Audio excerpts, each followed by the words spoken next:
Hi, I'm Lynn. And Okay, sorry. Hi, I'm Lynn. And I'm Lacey. And I'm Brian. And this is the Acorn and Leaf podcast. It's been a bit.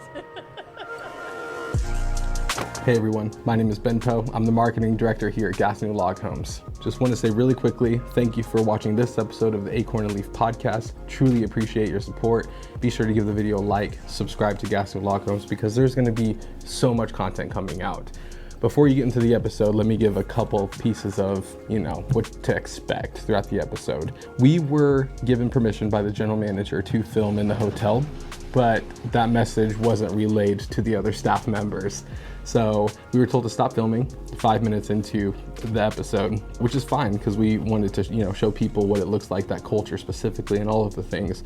But we did keep that 5-minute portion and some of the interruption within this episode, which you're about to see next. So after we wrapped the episode there and, stopped filming, I let Lynn and Lacey know, and Brian, that, we're just going to do the rest of the episode here in our studio. So forgive the little hodgepodge of an episode, but we figured that it's going to be great because it's real life, and that's what it was. So I hope you enjoy this episode of the Acorn Leaf podcast. Egypt is excited to use wood. Oh, and by the way, I'm not Egyptian. Everybody in Egypt thought I was Egyptian, and they spoke to me in Arabic 35 plus times. So you're going to hear them reference that in this episode. But I am not Egyptian. Or maybe I am.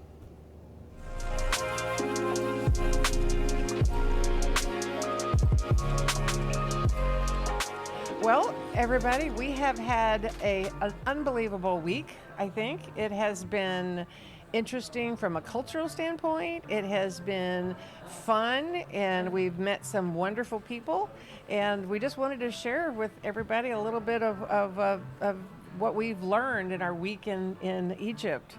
What do you think, Lacey? What was your biggest impression here? It's more modern than I expected it to be. There's a whole lot of, a massive amount of growth, of development, and it has a lot of like old Cairo, as they call it, where it's more traditional, but and obviously the pyramids and everything that's super, super old, but also it has a lot of new aspects to it that I wasn't expecting, and that applies to the people as well. And I mean, we've met some amazing people. The people are so genuine and so kind, and so it's been an awesome week. What are your thoughts, Brian? Well, I see Egypt as a real opportunity for the forest products industry in the state of Missouri, and that's really refreshing to see. I mean, the Egyptian market is really heavy into red oak and walnut, and that's a new opportunity for us to be able to look at those kind of markets across the world. I agree with Lacey in that the people we met with were very eager to learn about the potential relationships that they might be able to build with our industry. Super friendly. Everybody was very willing to meet with us and genuinely seemed happy that we were here. Mm-hmm. Yeah, it was very innovative. It felt like they were interested to learn something different that they might be able to introduce to the market, and instead of just being stuck in what always has been. Yes. So they're looking to do just new, unique things, and the market is looking for unique things, unique designs, unique products. And so I think people were very open to it. One thing that surprised me was I was expecting more American presence here. There's more of a European, from like businesses, I'm not talking necessarily our industry, but just as far as the businesses, other than McDonald's and KFC and Domino's, you just didn't seem like you saw, I think there's a lot of opportunity for other American businesses that maybe are not looking at Egypt. Yeah, I completely agree. And until you sort of get here and begin to understand the growth and start spending a little bit of time on the roads around Cairo, between Old Cairo and New Cairo, for example, and all of the construction that's going on, and what seems to be opportunity for growth in not only our sector in the forest products industry, but certainly a whole wide array of different business opportunities here. To me, it's just kind of exciting to come somewhere and see these kinds of opportunities going on.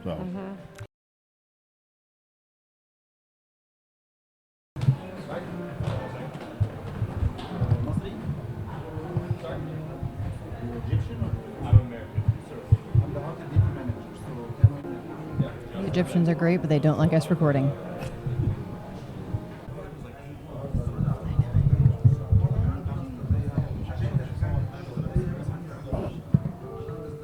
What if some people are talking very bad words about the country from the hotel?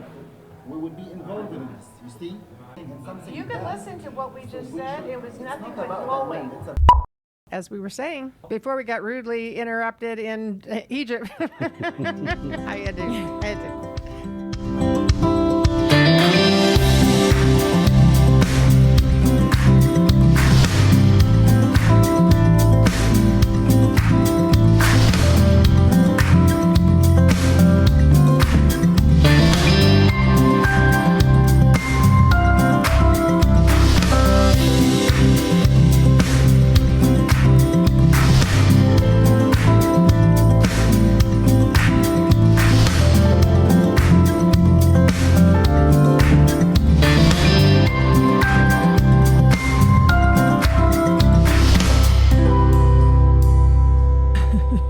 Is that funny? Is that going to make it on the tape? All right. All right. This will be good. Okay. All right. Very good. Thank you for joining us up here to talk about our trip to Egypt. Well, of course. Thanks for inviting me. I'm excited to do it. That was a fun trip, wasn't it? It was a great trip. It was so much had fun. so much fun. Yeah. And it was very productive, Yes. which is the key, kind of a key point too. I think we all had fun. We all saw some amazing things, but also had a really productive business trip.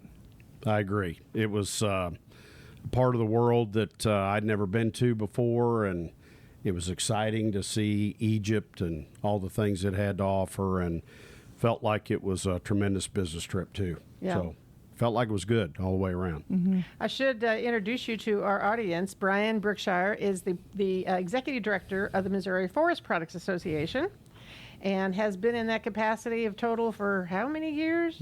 About 20 years. 20 years, yeah. Yeah, so I was on the board of directors that actually hired Brian. You were. That's right. So- You're part of the reason I'm here. Lynn. So, yeah. Good or bad? Yeah, right? that's right. Yeah, and Brian does a great job of helping. He represents Missouri Forest Products Association represents anybody involved in the timber industry in the state of Missouri, as well as there's members from other states as well. You bet. Yeah, That's right. But one of the really cool things that that MFPA does is that we have a heat treat program so that we can third party certify heat treating for pallets for exporting, and so that's something unique. I think we have one of the best state associations in the nation. Oh, well, thank you, Lynn. I appreciate that. And I you- do too. You have Yeah. a lot to do with that. You Well, do I have a lot to do appreciate with that. that. Yeah. To do that. So we appreciate you coming. It was great you were able to be in the trip and represent the state of Missouri timber industry. And what were your impressions of what can happen over there? In terms of the industry, it was very interesting for me to see.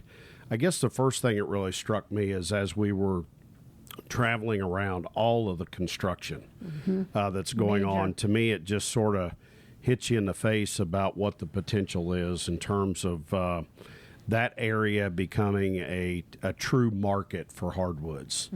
And that's what I feel like we always need to be looking for, is looking at opportunities where we can ship our lumber, for example, here from the state of Missouri into another part of the world, and it actually stays there. It's utilized there. It's not made into something else and shipped Right. back so we can buy it. Right. So it just seemed to me like there was real opportunity there, and it was just so refreshing to see a part of the world that still loves red oak. I was really excited to see that, and they love red oak. It was very they obvious. use a lot of wood inside in their furniture and tables and things like that. A lot of, and with the new construction, that always means new furniture. You bet. People are buying new furniture, and then they do quite a bit of furniture exporting, I think. Yeah, I do think they manufacture furniture, of course, but a lot of that, I think, has seen some appeal in country again. I think they're really interested in solid wood furniture, along with molding, millwork, solid doors, window casings, and so forth. So there's just a lot of potential there, I think, for the industry, and it seemed to me like there was going to be a real opportunity for us to continue that effort. Yeah, the what we learned we were there was the government has a big push on tourism, on increasing tourism, so there's a huge amount of growth going for resorts, for second homes, that sort of thing. They put a lot of money into that to drive that business. So there was, I'm with you, there was insane amount of construction going on, and we just saw one small part of it. Exactly. We were just in We didn't see Cairo. the coast, right? We're just in Cairo. We didn't get to see the coast, which is what all the projects that we discussed with our people we met with. That's where they were talking. We're on the coast a lot, and that's where huge developments are going on. And so, I mean, we need to go back, obviously, and go see Well, those. if you look at your geography, the northern part of Egypt is the Mediterranean, and the eastern part of Egypt is the Red Sea. And we think of Egypt, we think of deserts. You don't think of beach resorts, And so it was just a totally switch of my thinking, because I wasn't imagining that at all. Right. And so that's where the real growth is, in the tourism, and as well as the museum that you got to go to, that we didn't get to go to, Yeah. the just opened November 1st, the Grand Egyptian Museum. They're expecting that to bring in a lot of people, and I've told everybody that I've talked to since we got home that you need to go to Egypt. You need to go see it. Same. Yeah. The people were fantastic. They were so kind, very welcoming. Very open, looking. They're always looking ahead, and what Egypt can become, and what what drivers were, and it was. I thought they were just really great people to meet And with. I always felt safe. Right. Yeah. Yeah. I never felt unsafe. Absolutely. It's wonderful to go to a different part of the world. You really don't know what to expect, and you get there and you understand pretty quickly that it's a safe place. They want you to be there. They want you to spend your tourist money there. And, Laura and I were able to go there a few days before our business meeting started, and we actually traveled up the coast and went up to the Red Sea and was able to see some of these resort areas and so forth. And I would certainly agree that, especially with your types of homes and in something different that can be brought into that area, I mean, it looks to me like there could be real potential there, because there is a huge emphasis on tourism in that part of the world, and it's working. I mean, they're bringing in lots and lots of people, and it's just such a gorgeous part of the world. You can see why, for sure. Well, and people ask me, well, isn't it expensive? And I'm like, no. No, it's not. It was the economy plane tickets from Missouri is $1,100, and we were in a 5-star hotel. It was probably one of the most expensive ones, and it was $200 a night. That hotel would be $600 a night in the United States, and the food was, it was very expensive. A 30-minute Uber ride was $4. So a lot of people can go there and have a very, very interesting, educational, and enjoyable vacation for not a lot of money. Yeah, that's right. I'm going back. Yeah. Even if we don't do any business there, I'm going back. Yeah, I feel like we will too. I mean, Yeah. it was such an enjoyable experience. Yeah. So. Yeah. And I got to ride a camel. yeah, that's right. So Don't get to do that every day. That's exciting. Well, yeah. Struck it off my bucket list. I've ridden a 1-hump camel and a 2-hump camel now. So There you I got go. my camels covered. Yeah. Camel's covered. That's right. I told Lacey, I said, I went on the trip thinking we had about a 25% chance of selling something over there. And I said, I came back with, I think we had a 90% chance of selling something over there. So, and my favorite phrase that I heard the whole trip was with the one meeting we went to, and the gentleman said, "Everybody in Egypt wants a wood house." Oh, awesome. That's good so to hear. we're like, Yeah. okay, we're the Yeah. ones Yes, that... they do. Yes, they do. They do. Yeah. That's right. That's right. Great. Yeah, but there is. We looked at it as in how we approach the architects that we met with. Is that this was an educational trip for us, both directions, a chance for educate us on their culture and what their construction industry was and what they need and how if it's possible for us to meet that need, and then educating them on the products that we have, and if so that projects in the future that come up, they'll think of us. They can think of us and have our information and know who they can go to. But we stumbled into some real opportunities for some immediate projects, and hopefully, by next summer or spring, we're going to be shipping logs over there for buildings. I think the first projects will probably be up on the North Shore. But anyway, it was much better as far as the business opportunities than I was expecting. Yeah, one thing that was interesting that we learned that so not surprising, their construction's all concrete, stone. That's how they've always done it. Everybody joked before we went over there, like, you're going to build some log pyramids. Yeah. Yep. Yeah. And so, but talking to them, they're not, as a whole, going to get away from that, but they are looking for something different.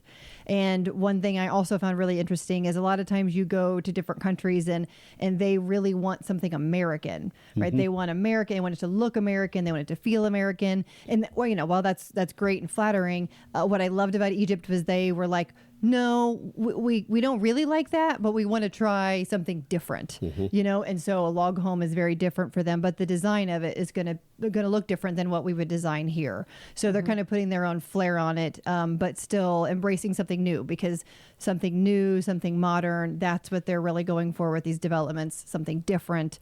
And, we had to show them that it can work just as well as the stone that they've always built with. So I just found it really kind of, just very interesting how that mind shift. And the other thing, because of our unique offering and being able to sell oak log homes over there, it's a real educational experience to explain to them how oak is different than pine. Because I think they've used wood pine for different projects, and they've had issues with some of the maintenance and that kind of thing. And so educating them, like, well, for example, if you have a sandstorm and you have a pine house, pine wood is going to get dents in it from the sand. I mean, it's going to, because it's soft, whereas the oak, it won't do that. So you're not going to damage it. So, they were like, very big eyes whenever they learn some of these things. Yep. And then also the fact that building our houses doesn't require water. Yeah. Yeah, that's helpful. Yeah. That one architect said, "Why didn't you start off the conversation telling us that's the most important thing you've said so far?" One of the encouraging aspects of it too is that we heard a lot about the economic situation in Egypt, and they're coming off of 2 to 3 years of some pretty difficult times, but they feel like they're sort of beyond that. They're very bullish, I think, on the future of the construction. I think their monetary system is stabilized quite a bit. The construction that's going on there and the opportunity seems to be real. And the folks that we met with had indicated strong growth in the in the wood products arena over the last year or two, and they seem to be very interested in sort of continuing that trend and seeing where that goes in the future. And hopefully you all will benefit from that. And I think that there could be some real opportunity there. Well, I hope the whole industry, everybody that went over there, I hope that they see the benefit, because I think there was, like Lynn said, the educational opportunities on our end, but also on their end of learning what oak actually can do. One thing we kind of figured out after meeting with several people was that the importers can control the narrative about a product, and if they want to bring a material in or not, then they will just say whatever they've got to say. So there's some. I think that if we can show that oak is a good solid option for an exterior use, then it's going to just broaden all the ways that they can use oak or use wood, hardwoods, Sure. All over construction. And I was really surprised how much wood they're importing already, but just not from the United States. And so, being very American person that I am, very American proud person that I am, to me that's like putting a red flag in front of a bull. It needs to be come from the United States. It doesn't need to be coming from China or Russia or someplace like that. It needs to come from the United States. That's right. Absolutely. Yeah. That's true. Even though we do have a little bit farther to ship it, We do. Yeah. Missouri is always faced with that challenge, being right smack dab in the middle of the United States. It's an effort for us to get wood from here to Egypt. Yeah. But it's something that we can certainly do. And our folks have been shipping material all over the world for a long time. Right. So, Very doable. I always say, our proximity to the Mississippi, where we can send stuff down the river out that way, or the rails are here are really good. You bet. So it's not as bad as what it sounds, because we're I always say that us being in the center of the United States is an advantage, because we can go either direction, pretty easily. It's amazing. It always amazes me here how far in 8 or 10 hours from here, when you drive 8 or 10 hours, how far you can get. And right. You can cover half the United States to be either direction. But it was, and I was also surprised in Egypt by how I saw virtually no American cars. I saw a couple of trucks, pickups, but there wasn't the American presence over there at all that I was expecting, as far as companies and businesses and things. I agree completely. Yeah, I mean, of course, there's a McDonald's and a Kentucky Domino's. Fried Chicken. Right, yeah. We go to the and Sphinx stuff. and look across the street, and there's pizza. That's right. Yeah. Whoop, okay, I mean, this is not. Those places have made they've infiltrated Egypt already, but I agree. I mean, it's I just think that there's real potential for American products, and what was so cool to me is that those folks seem to be very eager to develop those relationships and see if it could possibly work with us. So it was really nice to see. Yeah, I saw one big building that had ABB across the top. Yeah. That was the only big American company that I saw something like that. Well, That's right. there wasn't a couple Amazons. I saw Amazon naturally. Yeah, that's right. It's kind of like a McDonald's. Yeah, exactly. Gotta have some Amazon. Yep. And we can't talk about Egypt without talking about the traffic. Yeah, traffic was just crazy, particularly in Cairo. Now you got out what was it like when you got outside of Cairo? No traffic outside of Cairo. I think they told us Cairo's 22 million people. Just a few. But Laura and I traveled out to the desert and up the coast, up to the Red Sea. And once you get out of, say 6 or 8 miles outside of Cairo proper, if you will, there's basically nobody on the roads. Really? Yeah. So Were the roads very in good easy. shape? Roads were perfect. I mean, they have really invested in that infrastructure to be able to travel around in that country, but it's not being used much. But they put a lot of money into the road system. A lot of it was 4-lane. Wow. And you're sort of the only ones on the road. It was kind of bizarre, but yeah, the road system around that we traveled on was great.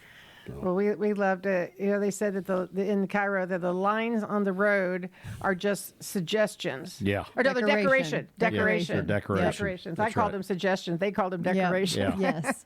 Yeah. You have a 4-lane highway and you have 6 lanes of traffic that's on it. Yeah. And this far apart. Yeah, like I said, I feel like it's rather sufficient, or very, very efficient, I should say, because we build all these, all this road, and we only use maybe half of it. Yeah. So We have they to were have big getting way shoulders. more cars through the roads than we would ever dream about. It would be, it would be a massive, massive pileup if it was here. No doubt about it. It was a little bit, they knew what they were doing. You didn't really go too fast usually because there's so many cars, but it was different. Yeah. Very, It was very. pretty- The fact that we crazy. didn't see more accidents just blew my mind. Well, Brian, what were some of the things that you learned in relationship to your position in Missouri Forest Products Association? What are some of the things that you learned in Egypt about their impressions of wood and how is wood used and what kinds of woods they use? So the first thing is species. I mean, it's a very red oak and walnut kind of specific industry there right now. And so we had a lot of questions about those two species. And the folks that I talked to, they were all very familiar with the NHLA grading system. Thankfully, that was not new to them or anything else. They're used to understanding FAS and 1 common, 2 common. The thing about the Egyptian markets that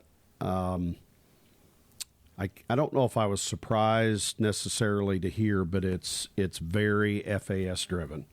I mean, they want no knots in the wood at all. They feel they're really committed to the fact that they feel like if lumber has knots in it, that means it is of lesser quality, and it's something that's they feel like it's not as nice as anything with character at all.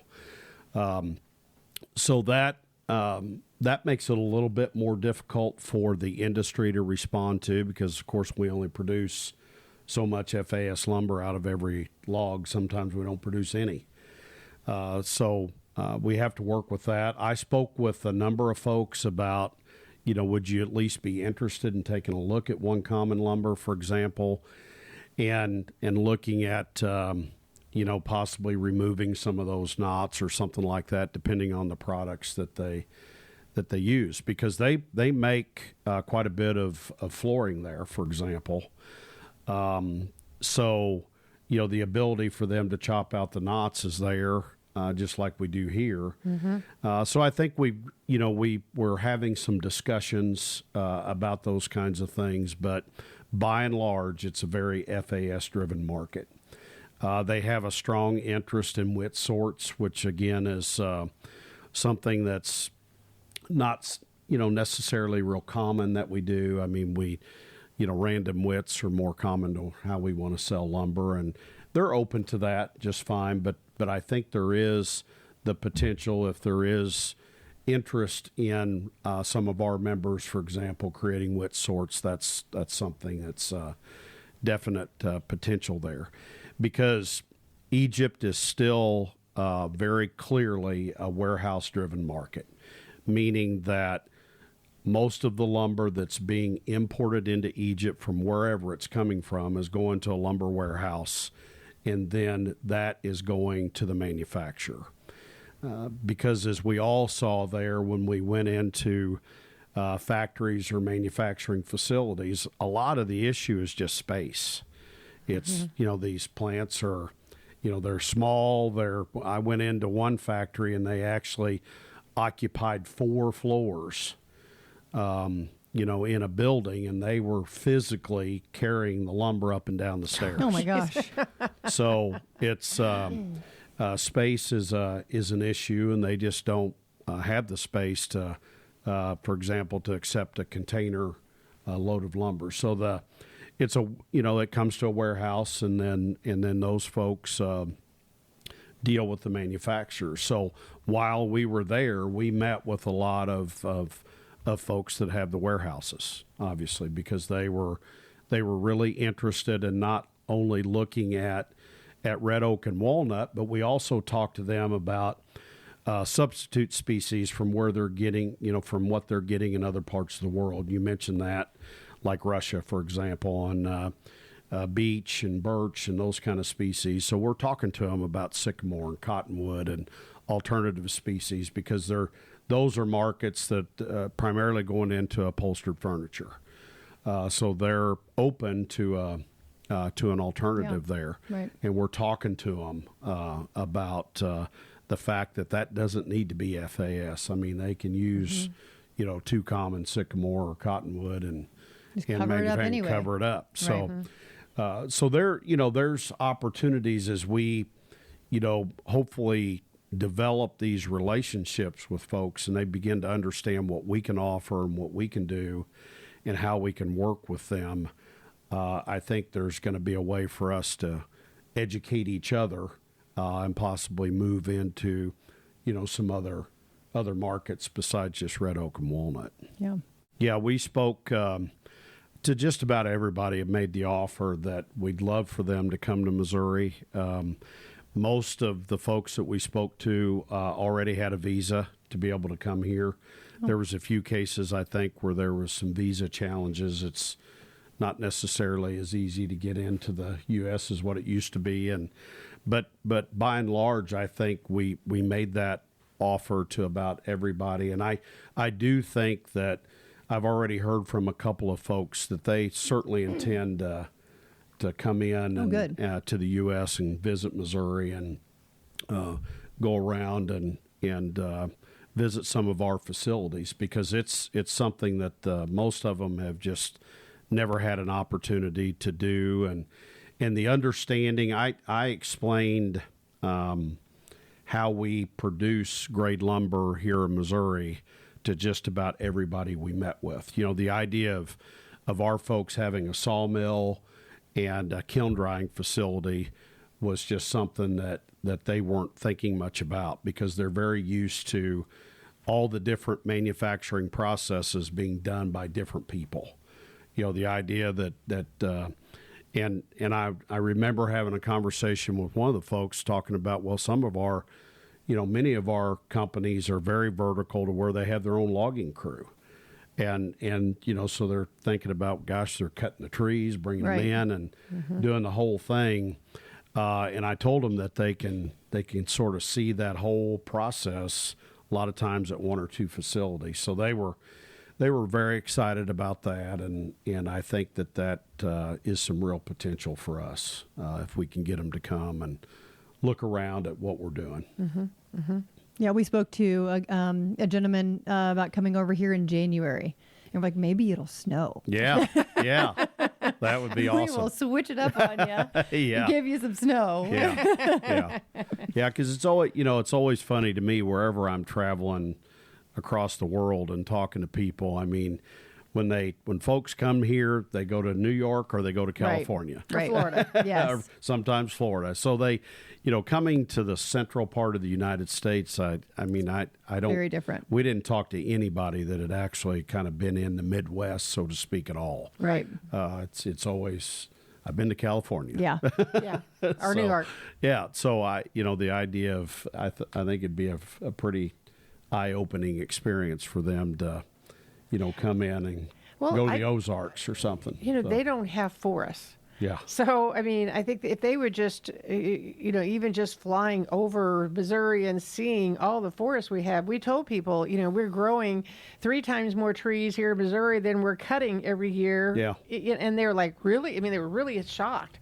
And I said, no, we need to be cutting more timber in Missouri. We've got plenty of timber. Yeah. So, right. So they were very surprised about that. Because they were very green, quote unquote green, eco-driven. That was a very important important aspect that a lot of them were looking for. And so it's explaining the carbon retention of a log, and the how we need to be carefully cutting our timber. We did have one person ask us if we just clear cut.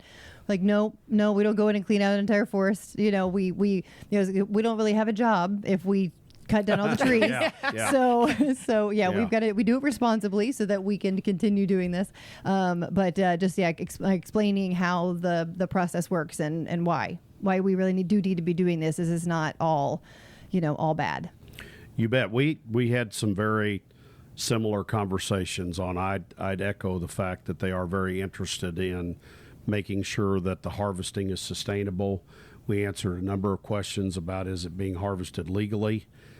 So obviously, they've dealt with that in the past, and so you're right. I think that they definitely have markets that are interested in making sure that the forest resource is taken care of, and when I spoke to them about the state of Missouri having over 15 million acres of forest land, I was trying to do the math in hectares in my head, and I had to have Laura use the calculator to figure that out. But it was just sort of astonishing to them that a state would have that much forest, and just sort of wrapping their head around it when, like you said,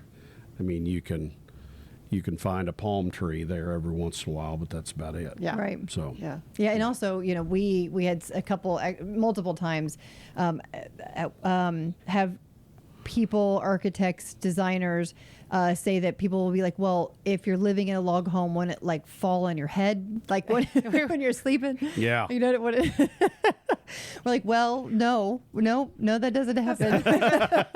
Yeah. Well, we have been building houses at Gatsby Log Homes, been in business 48 years, and I've never had a roof fall in. Yeah. Yeah. But apparently they must have had some issue. I don't know. They've watched some bad TV. I'm not sure. Yeah. Well, and they were very concerned about the engineering and being taught the correct way to build. Yes. And, we explained to them that we build all over the United States, and we're constantly training builders and people how to build our houses. It's something it's just part of our whole process. And when you buy one of our houses, you're buying that knowledge along with the product.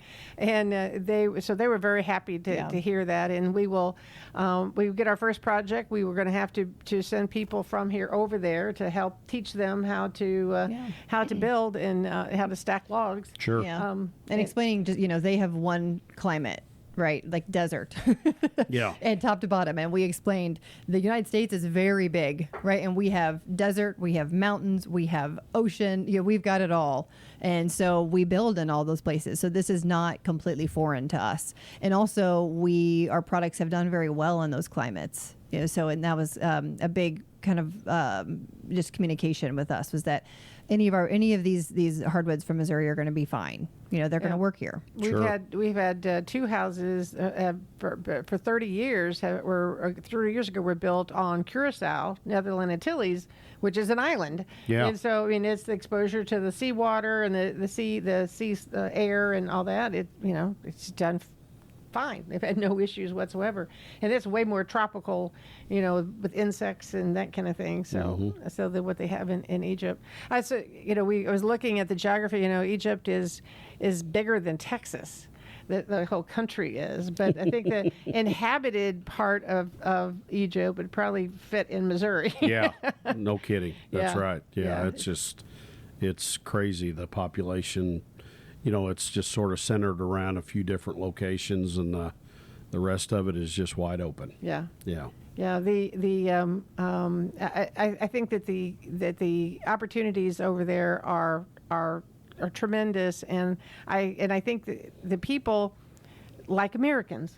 Some place you go, they don't. But I think the people in They're Egypt very respectful. like Americans. So you don't get that funny feeling that you get. Even when you go to Europe, a lot of times you don't feel like they really want you there. Yeah, I agree. Yeah, we one of the biggest challenges I think that we all had was just trying to figure out how to continually eat while we were there. It was just unbelievable how every place we went, we had tea and cookies and I've everything never laid drank so out. much tea in my life. Just so much tea and coffee, and then they wanted to take you out to eat, and then you just ate and ate and ate, Right. and it's just like, man, it was great food though. it was great Very food. Yeah, good food. it was a lot of fun, but at some point you got to quit. They probably told their friends, those Americans could eat. Yeah, that's right. Yeah, it was so funny that Jack Parrish and I, we both became acquainted with one of the guys there that owns a large lumber warehouse, and the night that we were getting ready to leave, we had to leave for the airport at like 10:30 at night, and this guy was so determined to take us to a shop to buy what he called sweets. He wanted all of us, including you guys, along with our families and everybody else, to have trays of cookies and all this kind of stuff. And we went to this shop at at like 9 o'clock at night, and I asked him, I said, when do they close? And he said, Cairo's the city that never sleeps. And that's true. I mean, everywhere you went, I mean, you could go into that shop at midnight and be in there like you are at 5 o'clock during the day here. But we just got in there and just could not get out. I mean, it was over an hour of us picking out stuff to take home. So well, the everybody here hospitality was enjoyed it. tremendous. So Yes. good. Yes. Good. Yeah, we did too. My kids loved it. When we got home. Yeah, that's We right. brought a tray here to the Model Home Center. We Did had you? a tray at the mill. Yeah, Yep. that was fun. Yeah, everybody thought it was just, I mean, obviously it's just cool to have something Egyptian. Yeah, You know, of course. native Egyptians. That's It was right. really, Yeah. it was really cool. Yeah. Yeah. I think that we had a great trip to Egypt. We discovered a lot. We achieved our goal of educating ourselves and educating them, finding new opportunities. And we really want to thank the USDA Food Export Branded Program for putting this together, because if not, I know we never would have gone Right. to Egypt. I agree. Yeah, it was great, and I believe the food export group, we may have been one of the first trade missions that particular component of USDA had ever done with the wood industry. Oh, I didn't know that. Yeah, Cool. I don't know. Hopefully, I'm not off base on that, but I know that in speaking to some of their staff and what have you, is that Missouri was one of the first wood industry groups that they had worked with on a wood product type of trade mission. So, Cool. I think they did a really good job of preparing, and sort of vetting the companies that we all identified that we wanted to work with. Gastineau Log Homes obviously had a different audience in Egypt than Sure. some of the other MFPA members that were more focused on grade lumber coming Right. into that Right. country. So they had some work to do to sort of satisfy the different interests, and I feel like they did a really nice job of that, and we really appreciate that opportunity. Right. Absolutely. Yeah, we were very happy with everybody that Good. we met. Sandra was the one that kind of set everything up for everybody. She did a great job of getting a lot of meetings lined up for everyone and targeting the right people. And she was with us most days and was very, very, very helpful, just with culture, with sometimes translation, with just helping us identify and what Egyptians typically want or what they're looking for. So it was very helpful to have her, and she did a wonderful job. Yes, I agree. she was fantastic, and it is a good use of taxpayers' money, that was gone for doing programs like this, because it opens up new markets, and we bring these back to jobs here at home, and I feel like that's where I want my tax money to go, something Right. that's going to be productive. That's and right. I think Right. that they got their money's worth out of us, and we certainly got our money's worth out of them. So it was a real win-win for everybody, and I think it'll have a lot of benefits in the years to come, that we can see a lot of benefits from this trip. Right. I agree. Yeah. Like you said, we wouldn't have gone to Egypt. No, that's right. Yeah, none of us would have really Was not on our thought radar. about that, and I think that they're going to be looking at other opportunities for the wood industry in the future, and looking at other parts of the world that we might be able to go and do the same thing. Yeah, we didn't even mention the fact that we had some meetings with people from Morocco. From Morocco, Yeah. that's right. So, I mean, that was another. We didn't have as many meetings, but it was still got some good feedback from there also. So that's another market that we might be able to. And the fact that those people were willing to fly from Morocco to Cairo to meet with us showed that they were committed to, they were really interested. That You was bet. a great qualifying, That's qualifier right. was the fact they spent their own money to get there and and to talk to us. I agree. So got 2 countries with 1 trip. Yeah, that's right. That's right. Well, thank you very much for joining us, Brian. We Oh, of appreciate course. you Yes. coming up I and appreciate the invite. Welcome seeing to our the new podcast our new room. podcast Yeah, room. And your podcast room is amazing. yeah, So, we're very excited about it, and hopefully who was responsible for designing the podcast room? The Egyptian.